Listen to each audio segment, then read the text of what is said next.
So Linda's in time. He's just stopped it. No, he just started it.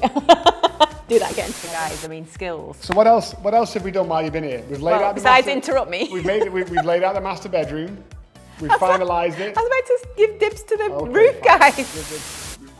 My toy's climbing up that ladder. Oh, because he likes climbing. Why? Look how high he is. Look. That's scary. Work for the afternoon or something like I that? see how you skipped over our very traumatic journey to get here. Yes. Yes. No, it wasn't very traumatic, but it was very delayed. Okay, so we've been taxiing for maybe about 15 minutes. So the captain came back onto the radio and said, we're actually going to be taking off now. This one says, wait, we're not in the air yet?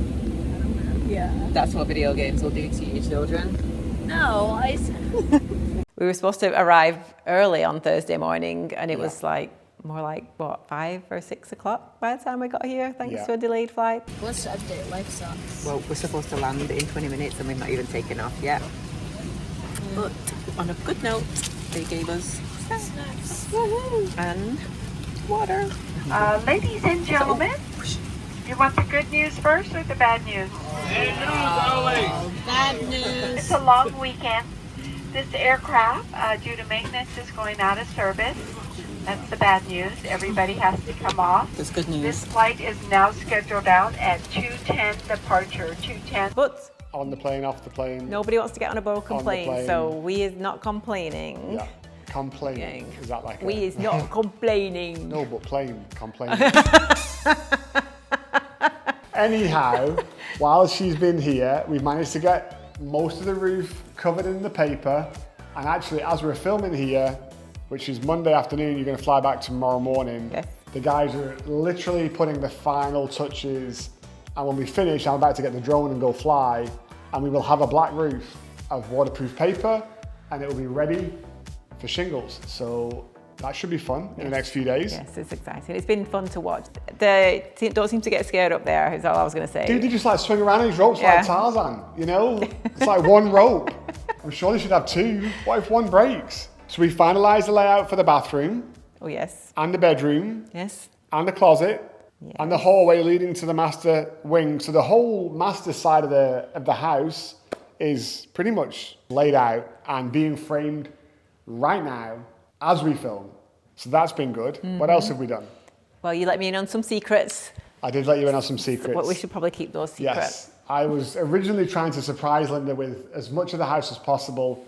And then I started to panic thinking maybe that's not the best idea. I broke down and caved and I explained myself and said, hey, what do you think? Is this going to make you happy? I think you were just really excited. I was also very excited. Yeah. Like, I don't mean to blow my own horn, but holy moly, my ideas are like killer, okay? When you see it, when you see the finished product, you're gonna be like, dude, who is this guy? And why does he not have an interior design business? And maybe by then I will. And if I do, feel free to hook me up, you know, and send me some business, okay? But at the moment, I don't. I will say he's had some fabulous ideas that I'm really happy with. I don't think there was anything that I was like, nope. Right? No, it's just, we should just call it Killer House, like Killer Sharks. The Great White. Oh, I did we should veto call something. it the Great White. The Great White Manor. Anyway, I did veto one thing. Well, but you also didn't really like the idea. We were trying to, well, we don't want to talk about that. I don't know what It's we're a talking secret. about. We're going to just let you in on a little secret. Not a big one, just a little bitty one. Go on. Well, so we wanted 2 toilets in the master bathroom suite because that's what we have at our current home, and you get used to it, you know, not having to fight over it when you both get up at the same time in the morning. And so we were wrestling with how to lay that out in the new one because even though we've got a lot of flexibility to kind of make things our own, we're also really trying not to move too many major walls around because they support the upstairs and that supports the roof and all this other crazy stuff. So we had them here and there. I and could have there told this and there. story in half the time. The long story short is I was right. And the I was 2 also toilets right. are staying exactly where they were going to be in the first place. Thanks we just to turned James. the orientation a little. No. Thanks to James. They're exactly in the area that I pinned them to be. Okay? I'm taking credit for this. Okay, that was the The only thing. only thing that James did was get a tape measure out.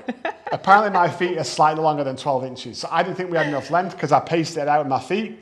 But apparently with my boots on, they're 15 inches. So those extra 3 inches added up and we do have enough space. But it's gonna go where I did pace out last night, just for the record. And you know it. Yeah, I think that a little sliding hatch. You got any toilet paper? Here, let me pass you on. No, that might not be a bad idea.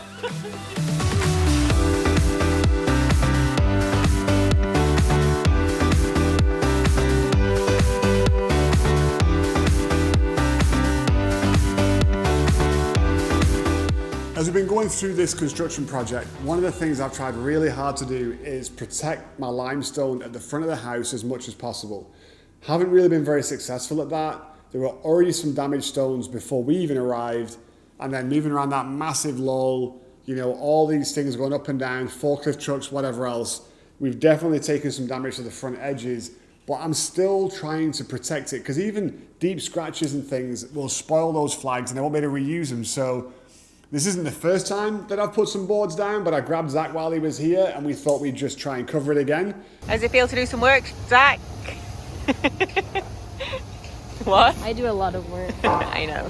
That was kind of fun. And it's hard. Again, they haven't been here a whole lot. You know, they can't get involved in some of the demo that me and Troy are getting involved in. And so it's really just fun for me as a dad to be able to find things that he can still get involved in, be a part of. You know, working hard, trying to kill some weeds on the paths. Got a lot of paths. It's a big 5-acre lot, so that's a whole lot of roundup and, you know, trying to kill these things and get rid of them. And I think as they move here in the next few days at this point, we're going to find a whole lot more for them to get involved in as well, so they can feel part of this project and feel like, you know, they've got some sweat equity in the house as we get to the finish line. Part of the process here, obviously I've been in Tennessee now for weeks. Linda hasn't been here a whole lot, so while she was visiting for a few days, I wanted to take her to the Pella store, because we've got one here south of Nashville, and just physically look at them one more time for me, and the first time for her, and just really help her to see what does this cladding look like on the outside with the wood on the inside versus the fiberglass, because we've really wrestled with it. Like, I swing one way one day and one day another. I can see the value of the wood. I like the idea of being able to stain it and restain it.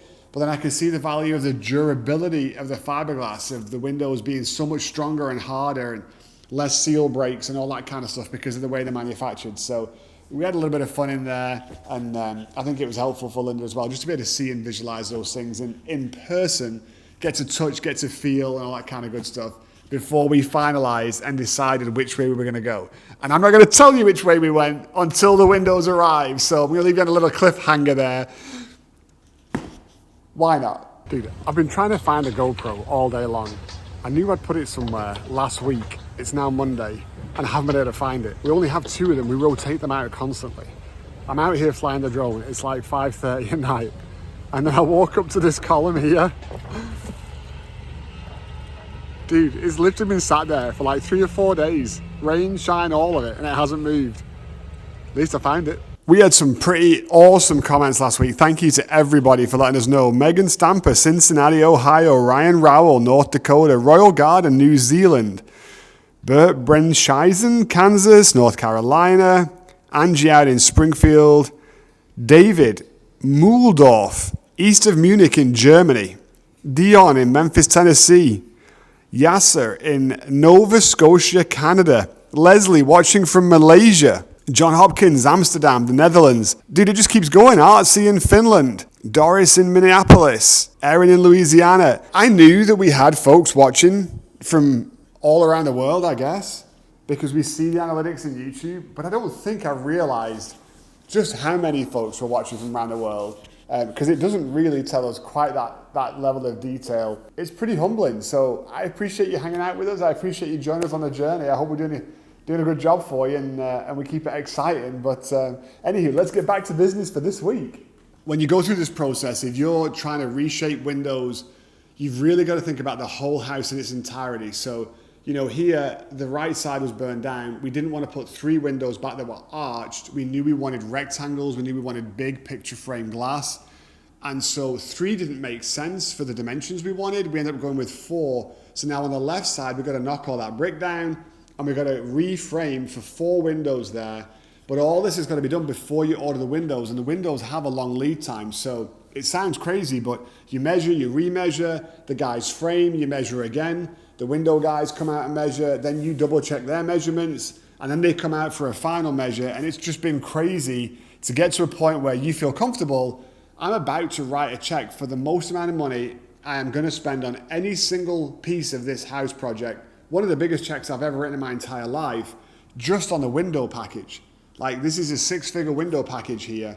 And the good folks at Pella definitely helped us, get that price as aggressive as it could be. But windows just cost. Once you order, that's it. There's no changes. You can't go and modify anything. So whatever windows come, that's what we're getting. And I guess in a few weeks, we're going to find out how good of a job we did at double checking all those sizes. And I'm hoping that we did good and we don't need to reframe anything else.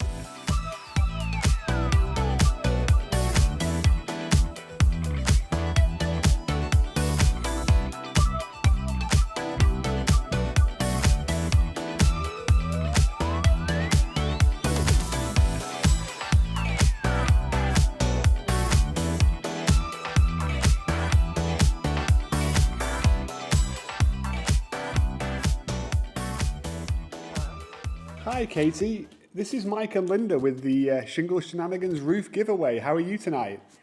I'm good. How are you, Mike? Well, we're doing great. Linda, are you there? I'm here. All right, Linda's actually still in Houston, so we're doing a whole 3-way calling thing here, using technology to its finest. Oh, awesome. We wanted to give you a call and just let you know that you were selected as the winning entry, so we're going to go ahead and take care of that roof for you. Oh my gosh, that's amazing. Thank you so much. No worries at all. We're happy to be able to help. Oh, that's awesome. I'm actually at school studying for my last exam. Oh, sorry. Well, we thought we'd call in the evening so you'd be free. I didn't realize I was busting your study time. Exam season. I work from 8 in the morning till midnight every day. So. Oh wow. Yeah. So this is such a blessing. Thank you so much. We've been trying to figure out how to get a little bit of privacy around our back fence and down the side when cars are driving up the street.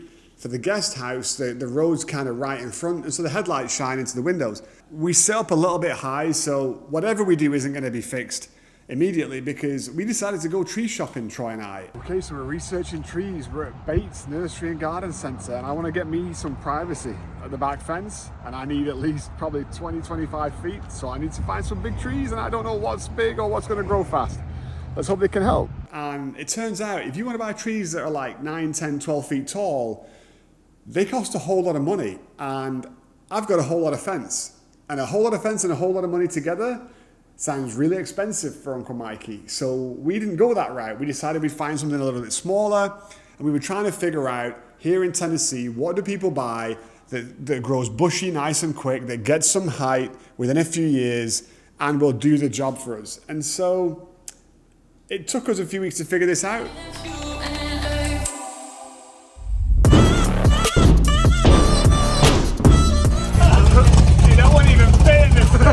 This is the redneck Texan way of starting a fire. I guess I'm going to get a tetanus shot, goofing off on the low.